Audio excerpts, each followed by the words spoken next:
नमस्कार, हर हर महादेव, जय भोलेनाथ। आपका स्वागत। ये है चाचा का रेडियो। मैं नितिन हूँ। मैं vlog, movie reviews, article discuss करता हूँ। आज का आर्टिकल ये है प्रेत, जिन्न या इत्र के बारे में। ठीक है। और मैं अपने कई बार अनुभव में ये चीज़ बता भी चुका हूँ कि आपको ऐसी जगह नहीं जाना चाहिए इत्र लगाकर। जैसे एग्जाम्पल की मुक्ति द्वार जो होते हैं, शमशान घाट हो गया, मुर्दाघर, कब्रिस्तान, ये जगह ऐसी हैं जहां पर आपको इत्र लगाकर नहीं जाना चाहिए। मैं परफ्यूम और डिओ के बारे में बात नहीं कर रहा, स्पेशली इत्र के बारे में बात कर रहा हूँ। इत्र का जो एक बनाने का कहते हैं, उसमें जो चीज़ें लगती हैं उनमें से एक चीज़ ऐसी है जो कि प्रेत या जिन्न कह सकते हैं, उनके बेहद करीब होती है। उन्हें वो बेहद पसंद है। अगर इत्र की महक ना भी हो, ठीक है, और सिर्फ वो चीज़ ही आप घर में रोज़ इस्तेमाल करने लग जाओ, तो उनके लिए द्वार खुल जाते हैं। समझ रहे हो किन के लिए बोल रहा हूँ? ये बात है आज से 10 साल पहले की। दिल्ली में, जहाँ प्रगति मैदान में हर साल आप देखते हैं बड़ी स्टॉल लगती है, बड़े ऑडी सजाए जाते हैं, दूर दूर से लोग आते हैं, अपनी दुकानें लगाते हैं, नए नए खान पान मिलता है। कोई राजस्थान का खाकर बड़ा खुश होता है, कोई गुजरात का। तो इस तरह से एक अच्छा सा माहौल क्रिएट होता है। ऐसे माहौल के अंदर डर कभी नहीं लगता और लगना भी नहीं चाहिए। लेकिन कहा जाता है कि इस ऑडी के बाहर, मतलब ऑडिटोरियम के बाहर जिन्होंने स्टॉल लगा रखी थी, ये कुछ अलग थे जो इत्र लगाने आए थे। इन तीनों को दोबारा देखा नहीं गया। इन तीनों ने वहाँ तकरीबन 100 लोगों को इत्र की शीशी मुफ्त बांटी। हाँ, हो सकता है ना एडवर्टाइजमेंट के लिए लोगों ने दे दिया हो, भाई ठीक है, मुफ्त तो दे दिया, बाद में जब ग्राहक को पसंद आएगा तो वो खरीद लेंगे। लेकिन कैसे खरीदेंगे, कैसे, ये तो बताइए। ना तो उस शीशी पर कोई नाम, ना उस शीशी पर कोई इनका कॉन्टैक्ट नंबर, तो दोबारा से संपर्क करेंगे कैसे? वो एक जरिया था खुशबू फैलाने का, कह सकते हैं। लेकिन इसके पीछे एक रिसर्च भी हुई और ये करी पैरानॉर्मल एक्टिविटी को समझने वाले लोगों ने। इनमें से एक हैं, और ये इंडिया में भी और बाहर भी कर चुके हैं अपनी प्रैक्टिस। कहते हैं कि उस वक्त इत्तेफाकन मैं भी था जब मैंने ये चीज़ महसूस करी। वो एकदम से मेरे सामने आते हैं, उन्होंने कुछ बोला, बोलने के बाद कहते हैं कि इस इत्र की खुशबू आपको ज़िंदगी भर याद रहेगी, मैं आपके थोड़ा सा इत्र लगा सकता हूँ। जब तक मैं हाँ या ना कहता, तब तक उन्होंने इत्र को छोटा सा एक पॉइंट मेरे यहाँ पर लगा दिया, मतलब हाथ पर लगा दिया। उसकी खुशबू, नेचुरल सी बात है, जब भी इत्र या कोई परफ्यूम लगाया जाता है तो अपने आसपास लाकर उसे स्मेल करते हैं ना। इन्होंने भी किया। कहते हैं उसके बाद मेरे आगे तमाम भीड़ थी, दुनिया भर के लोग हैं। भाई ट्रेड फेयर वगैरह जो लगता है या कैसा भी फेयर लगता है, तो आप जानते ही हैं कितनी भीड़ आती है। इनका ये कहना है कि मुझे सिर्फ मैदान साफ दिख रहा था, कोई नहीं था, एक आदमी नहीं। मैं अकेला खड़ा हूँ और देखने में ऐसा लगता था जैसे मैं कहीं दुबई के किसी रेगिस्तान में आ गया हूँ। इस तरह का मुझे महसूस हुआ। अच्छा सा लगा ये महसूस होना, और सिर्फ 2-4 सेकंड के लिए था। उसके बाद एकदम आवाज़ सी आने लगी, भीड़ सी हो गई, और ये सब जो मुझे महसूस हुआ, उसके बाद मेरा मन हुआ कि इस इत्र को ख़रीदा जाए। ये अपने दोस्तों के साथ आए हुए थे और इसमें आगे चले गए।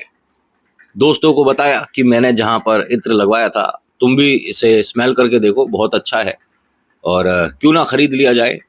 जब हम यहाँ से खाना वगैरह खा लेंगे तो वापस उसी ऑडिटोरियम पर जाएंगे, और जो बाहर इत्र बेच रहे हैं, भाई अगर स्टॉल लगाया है तो स्पेशली बेचने के लिए ही तो है, तो हम उनसे ख़रीद कर चलेंगे। सभी राज़ी हो गए कि ठीक है, चल तेरे को पसंद है तो ले ले। जबकि ये वो आदमी है जो कि पैरानॉर्मल एक्टिविटी जहाँ होती है वहाँ ढूंढने देखने जाते हैं, सच और झूठ को पता लगाते हैं। तो इन्हें तो ये बात जल्दी समझ आ जानी चाहिए, लेकिन होता है। आप कितने भी विद्वान बन लो, आप कितना भी ये समझ लो कि मुझे तीसरी शक्ति की भरपूर नॉलेज है, मैं भूत प्रेत आत्मा जिन्न छलावा चुड़ैल चांडाल कर्ण पिशाचरी इन सभी को बहुत अच्छे से जानता हूँ, लेकिन तभी एक नया नाम सामने आता है तो पता चलता है कि अभी तो हमें कुछ पता ही नहीं है। इनके साथ भी कुछ ऐसे ही होने वाला था। खाना खाकर ये सभी दोस्त उसी स्टॉल पर पहुंचे तो वहाँ वो ही 3 जने थे। उन्होंने इन्हें इत्र लगाने से मना कर दिया। कहते हैं कि नहीं, आपको दोबारा इत्र नहीं लगा सकते, ये हमारा रूल के खिलाफ है। उन्होंने कहा अरे मुझे पसंद आया, मैं अपने दोस्तों को लाया हूँ, मुझे एक शीशी चाहिए। उन्होंने कहा आप शीशी ले जाइए, लेकिन ये ना हम आपके हाथ पर लगा सकते, और ना आपको स्मेल करने के लिए दे सकती। ये शीशी आप अगर लेते हैं तो वापस नहीं करिएगा। उन्होंने कहा मतलब? यहाँ कुछ बातें अजीब होने लगी। उनमें से एक लड़का वो किसी और ही भाषा में अपने पहले वाले दोस्त को कुछ बोल रहा था, और उसके बात करने के, उसके टोन से या उसके बॉडी पोस्चर से ऐसा लग रहा था वो गुस्से में है कि ये आदमी को यहाँ से भगाओ, इसका यहाँ होना गलत है, इसे हटा दो यहाँ से। कुछ इन्हें ऐसा लगा कि वो कह रहा है। ये पैसे देने लगे। इन्होंने एक बड़ा नोट निकाला। उसने मना कर दिया कि हम पे चेंज नहीं है। फिर उसने पूछा कि इसका दाम क्या है, तो कहता है कि तुम्हारे लिए मुफ्त है। इन्होंने मजाक में बोल दिया कि अच्छा मुफ्त बांट रहे हो तो मेरे साथ 4 दोस्त और हैं, इन्हें भी दे दो। उसने 4 शीशी और दे दी, इत्र की छोटी सी शीशी होती है ना। और उसके बाद इनकी तरफ हंसकर इशारा करके कहता है कि जाओ। ये टोटल 5 दोस्त आए थे। घर जाते में ये बहुत अजीब है कि इनकी गाड़ी का जो दुर्घटना हुआ उसमें इन सभी की जेबों में जो इत्र की बोतल थी वो जो गिरी है, ठीक है। वैसे दुर्घटना में इनके स्क्रैचेस नहीं आई, ठीक ठाक रहे सब कुछ, कोई दिक्कत नहीं हुई। लेकिन जो बड़ी अजीब बात है जिसकी वजह से आर्टिकल इन्होंने बताया कि मैं नहीं मानता कि भूत प्रेत होते हैं, और वो शायद हमारे मन का वहम था, लेकिन जो जो हुआ वो बताना इन्होंने ज़रूरी समझा। कहते हैं कि उस दुर्घटना में वो जो एकदम सडन ब्रेक लगाए गए, एक्सीडेंट जो हुआ, और या कह सकते हैं कि होते होते बचा, उसमें सभी की जेब से जो इत्र की शीशी निकली या किसी के हाथ में थी या कोई अपने पॉकेट में रख रहा था, सबकी एक ही जगह पहुंची। अजीब नहीं है? सभी ने वापस से उठाया और कहते हैं कि भाई इसमें क्या मैग्नेट लग रही है, हम सब ठीक हैं। हाँ सब ठीक है। ये हुआ क्या था, गलती से नींद का थोड़ा झोंका आ गया था और गाड़ी डिवाइडर पे लग गई थी हल्का सा, लेकिन अब सब ठीक है। एक काम करते हैं भाई, पहले नॉर्मल हो जाते हैं थोड़ा सा, क्योंकि अभी भी डर में हैं हम सभी लोग। एक चाय की दुकान पर चलेंगे और पहले चाय पियेंगे, उसके बाद सभी लोग एक एक करके अपने अपने घर। ये चाय की टपरी पर पहुंचे तो वहां पर बैठे हुए लोग एकदम से कहते अरे भैया क्या कर रखा है तुम सबने, इतना इत्र लगा रखा है, क्योंकि ये परफ्यूम डिओ तो है नहीं, कहाँ से मिल गया। उन्होंने कहा अच्छा ज़्यादा स्मेल तेज़ है क्या? उन्होंने कहा ज़्यादा, तुम्हारी गाड़ी रुकने से पहले इतनी तेज़, मतलब बहुत ज़बरदस्त खुशबू है। तो इनमें एक लड़का ऐसा था, उसने कहा कि अभी हमने ख़रीदा है और मुझे तो पसंद नहीं आया, लेकिन तुम्हें चाहिए तो मैं दे दूंगा। उसने जो पूछ रहा था वो भी शौकीन था इत्र का। उसने कहा कि ठीक है बताइए पैसे। इसने उसके पैसे कुछ ज़्यादा ही बता दिए। उसने हंसकर कहा कि वैसे इतने की तो नहीं होगी, लेकिन हाँ कॉलेज से तो हम भी आए हैं, कॉलेज में लड़कों के थोड़े खर्चे ज़्यादा ही होते हैं, मैं देने को तैयार हूँ, मेरे को इसका नाम बताओ, कौन सी कंपनी का है क्या है। उसने कहा हमें कुछ नहीं पता, ये बस ये मान लीजिए कि किस्मत हमारी अच्छी थी, ये वाली शीशी हमें मिल पाई, अगर आपको चाहिए तो ले जाइए। इन सभी के सामने ये हुआ है, तो ये भी कह सकते हैं कि भला बस किस्मत इसकी अच्छी रही कि जो टली, लेकिन उसकी किस्मत खराब रही जिसने ये शीशी मोल के मतलब खरीदी, पैसे देकर जिसने खरीदी। उसने गाड़ी में से एक शीशी निकाल कर इन्हें दे दी। भाई साहब ने हल्का सा अपने हाथों पे लगाया, उन्हें क्या कमाल की खुशबू है। आसपास के लोगों ने सभी ने कहा कि नहीं बेहतरीन है, खुशबू अच्छी थी। लेकिन जब ये यहाँ से चले तो इनकी बाइक डिसबैलेंस हुई और ये गिरे हैं।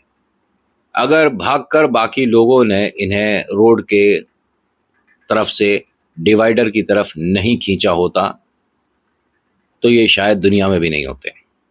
ये कहते हैं कि मुझे ऐसा लगा था कि मेरी मोटरसाइकिल की टंकी के सामने और जहाँ चाबी लगाते हैं मीटर, इसके ऊपर किसी ने बहुत सारी मिट्टी या क्ले, ठीक है, वो डाल दी जिसकी वजह से हैंडल नहीं हिला। क्या बोल रहे हो, ऐसा कुछ भी नहीं था। नहीं, मैं आज से थोड़ी ना चला रहा हूँ मोटरसाइकिल, लेकिन ये मैंने देखा है होते हुए। जो आसपास के लोग थे उन्होंने भी इनसे कहा कि ये जो आप इत्र लाए हो ये ठीक है। उन्होंने कहा इसमें कोई प्रॉब्लम नहीं होती है, इत्र वगैरह से आप क्या चीज़ सोच रहे हो कि हमने इन्हें कोई गलत चीज़ दे दी, अपने पैसे वापस ले लो। उसने कहा अरे नहीं नहीं, मेरे मन का वहम भी हो सकता है कि मैंने ऐसा कुछ देखा। लेकिन इनके हाथ में स्क्रैचेस आई थी काफ़ी। ईश्वर की कृपा से जान बच गई। जो एक्सपर्ट है ना पैरानॉर्मल एक्टिविटी वाले भाई साहब, जो जगह जगह जाकर रिसर्च करते हैं, इनकी गाड़ी में एक गैजेट रहता है जिससे आप पता लगा सकते हैं कि हाँ आसपास कोई नेगेटिव एनर्जी है या नहीं। जब उन्होंने बैग से निकाला तब वो ऑन था। ऑन करना पड़ता है उसे मैनुअली, आपको खुद बटन दबाकर उसे ऑन करना पड़ता है और उस बटन को दबाए रखना पड़ता है, तब जाकर पता चलता है कि हाँ कोई नेगेटिव एनर्जी आसपास है या नहीं, उसके मीटर से पता चलता है। इन्होंने जब बैग से निकाला तो वो ऑलरेडी दबा हुआ था, उसमें ग्रीन, येलो, रेड और मार्क रेड पर था। इन सभी से कहते हैं कि आगे चलकर किसी भी पेड़ के नीचे इस इत्र को दबाओ और निकलो घर के लिए। बाकी सबने कहा कि भाई हमने खरीदा है, हमें इस्तेमाल करना है। उसने कहा कि इस्तेमाल नहीं करना, रास्ते में कहीं नीम मिल जाए ना, तो नीम के, ये मुझे भी खैर आर्टिकल से पता चला कि बाई चांस ऐसा कुछ होता है तो आप नीम का इस्तेमाल कर सकते हैं। कहते हैं वैसे रात में पेड़ पौधे पत्तों को नहीं तोड़ा जाता, लेकिन जब प्रेत आप तक आ रहा हो और आपको घर जाना हो, घर में नहीं चाहते उसका आना, तो प्लीज़ इस चीज़ को ज़रा ध्यान से, और मेरी बात ना इम्प्लीमेंट करने से पहले, मेरी बात को फॉलो करने से पहले या उसे अपनी ज़िंदगी में उतारने से पहले किसी ऐसे भगत से पूछ लीजिएगा जिन्हें बहुत ज़्यादा नॉलेज है। मैं तो खैर कुछ भी नहीं जानता, मैं आप ही की बात सुनकर बाकी सभी को बता देता हूँ, ठीक है। मैं कोई ऐसा नहीं है कि कोई किताब पढ़ के आपके सामने बैठता हूँ और फिर ऐसी विद्या करो और ये करो। मैं तांत्रिक नहीं, मैं कोई भगत नहीं, ठीक है। मैं बस एक कहानीकार हूँ जो कि सुनाता हूँ, इधर की बात आती है तो उधर सुना देता हूँ, दैट्स इट। और अगर आपको अच्छी लगती है तो लाइक और शेयर कर दिया करिए और सब्सक्राइब कर दिया करो। आप बताइए मुझे कि क्या कमी है, उसे सुधारने की पूरी कोशिश करूँगा। होता क्या है कि इन्होंने कोई और सवाल नहीं किया, क्योंकि वो जानते हैं कि ये पैरानॉर्मल इन्वेस्टिगेशन जो करता है उसमें वजन होता है। इसकी बातें बहुत बार ऐसी ऐसी जगह जाकर इसने प्रूव करा है कि यहाँ कोई प्रेतात्मा नहीं है, और बहुत बार इसके सामने चीज़ें आई भी हैं। ये सभी लोग एक यहाँ चाय की टपरी को छोड़कर पेड़ ढूंढने लगते हैं कि कहीं नीम का पेड़ मिल जाए, और रात में अधिकतर सभी पेड़ एक जैसे दिखते हैं। और गाड़ी चलाते में तो बड़ी समस्या है, समझना मुश्किल है, बाइक पे तो एक बार को दिख भी जाता है। तो इन्होंने डिसाइड किया यहीं आगे एक कॉलोनी आती है, जैसे आपका लाजपत नगर हो गया या लक्ष्मी नगर हो गया, ठीक है, जो बहुत ज़्यादा बिजी कॉलोनी है, कि उस तरफ कहीं चलते हैं, ग्राउंड होगा, ग्राउंड में कहीं ना कहीं हमें नीम का पेड़ मिल जाएगा। किस्मत देखिए, इनके घर से, सभी के घर से मतलब फ़ोन आ चुके थे, बस आ रहे हैं, 10 मिनट लगेगा, 15 मिनट लगेगा। रात के 2 बज गए, इन्हें दिल्ली में नीम का पेड़ नहीं मिल रहा था।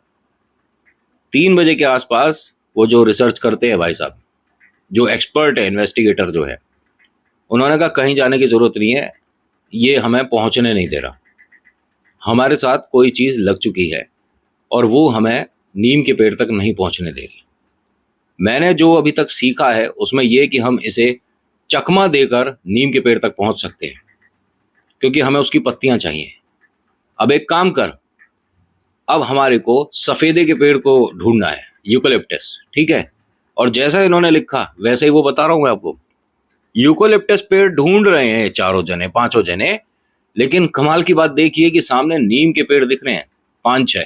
अब यहाँ बाकी दोस्त अपने एक्सपर्ट को बोलते हैं कि तेरा डिसीजन ठीक रहा, हमने चकमा दिया। कहता है कि अब जो मैं कर रहा हूँ बस तुम सब देखते रहना, कोई कुछ सवाल मत करना, पूछना मत और पलट कर मत देखना। नीम के पेड़ के ऊपर इन्होंने कोशिश करके आसपास की बाउंड्री पर चढ़कर कुछ पत्ते निकाल लिए। उसकी जो डंडी थी उसी से नीम के पेड़ के बिल्कुल जड़ के आसपास थोड़ी सा खुदाई करके वो इत्र की शीशी उसमें दाब दी। दबाने के बाद सभी को एक एक पत्ता दिया और चबाने के वो बोला, और कहते हैं कि जब आप इसे थूक दोगे उसके बाद पलटना नहीं, जब तक चबाते हैं जब तक पूरा मुंह कड़वा नहीं हो जाए। और कुछ पत्तियों से इन्होंने जहाँ जहाँ इत्र लगाया था उस पर बस उसे टच करना है, ठीक है। ऐसा नहीं कि उसे रगड़ना है, हटाने का तो बड़ा मुश्किल होता है, इत्र की खुशबू एकदम से हटती भी नहीं है। इन्होंने जो बताया वो किया। गाड़ी में बैठने के बाद इन्होंने तकरीबन 1-1.5 किलोमीटर का रास्ता तय किया। उसके बाद कहते हैं कि अब रुक जाओ, मैं गाड़ी से मतलब डिक्की से वो अपना गैजेट निकालूंगा, देखना है मुझे कि अब है या नहीं। जब गैजेट निकाला तो वो बंद था, उस पर कुछ भी नहीं आ रहा था। अपने दोस्तों को दिखाया तो इनमें से एक दोस्त ऐसा था, वो कहता है कि सब मजाक कर रहा है और ऐसा कुछ होता नहीं है, तो अपनी दुकानदारी चमका रहा है। उसने कहा नहीं, ये होते हैं, हमारी गाड़ी में उस वक्त कोई नेगेटिव एनर्जी थी, तुम मेरा यकीन करो। इसने कहा कि ऐसा कुछ नहीं होता। इन दोनों के बीच में इस बात को लेकर बहस हुई, तो जो इन्वेस्टिगेटर है उसने कहा कि ठीक है, अगर तुझे ऐसा लगता है कि ऐसा कुछ नहीं होता तो ये मशीन है, ये गाड़ी है, हम सब यहीं खड़े हैं, वहीं नीम के पेड़ के पास जाकर बस खड़ा हो जा और इस बटन को दबा दियो, तुझे अपने आप पता चल जाएगा कि तू कहाँ पर खड़ा है। ये सब गाड़ी से उतरे। देखिए, इस चीज़ में कभी बहस नहीं करनी चाहिए, जो माने तो ठीक है, ना माने तो ठीक है। ये सब उतरते हैं और इस बेवकूफ़ी में एक दोस्त और साथ देता है कि सोच तो मैं भी रहा था लेकिन कह नहीं रहा था। ये सारी बातें मूर्खता हैं, भूत प्रेत नहीं होते। इन्होंने कह दिया कि ठीक है भैया, हम तुमसे यहीं पर मिलेंगे। सीधे जाकर बस लेफ्ट पर मुड़ना था इन्हें, जहां पर नीम का पेड़ था। ये वो जगह भूल गए थे। 4 बजे तक इन्हें समझ ही नहीं आ रहा कि हम दिल्ली में घूम का रहे हैं। आसपास इधर उधर हर जगह जा रहे थे और इनका ये कहना है कि हम उस बटन को बार बार दबाकर देख रहे थे कि अभी फिलहाल कुछ है या नहीं है। तो हर बार उसने रडार में लाल ही दिखाया, यानी गाड़ी में प्रेत है। एक जगह रुककर इन्होंने लोगों से जो वहां मिले उस वक्त, जैसे कि चाय की टपरी वाले हो गए या कोई ऑटो वाले भैया हो गए, वहां से कंफर्म किया कि हम कहां पर हैं। कुछ जगह बताई गई, इन्हें समझ नहीं आया कि हम उस जगह से 17 किलोमीटर दूर आ गए, लेकिन पेड़ तो इतनी दूर था भी नहीं। जगह भी हमारी देखी हुई थी। दिल्ली ऐसा थोड़ी ना कि हम पहली बार आए हैं, आसपास के ही हैं, लोकल रहने वाले हैं। फिर उसके बाद भी रास्ता भूल गए और 17 किलोमीटर आगे आ गए। इनको जो रास्ता बता रहा था, समझा रहा था, उसने कहा कि जो आपकी सीट पे पीछे बैठा हुआ है, इसकी तबीयत ठीक है, इनकी हालत थोड़ी अजीब सी लग रही है। ये दोनों यहां पर गाड़ी छोड़कर इसी ऑटो में बैठकर वापस आ गए। इन्होंने गाड़ी में झांक कर भी नहीं देखा कि कोई और बैठा था या नहीं बैठा था। अपने दोस्तों के पास पहुंचते हैं।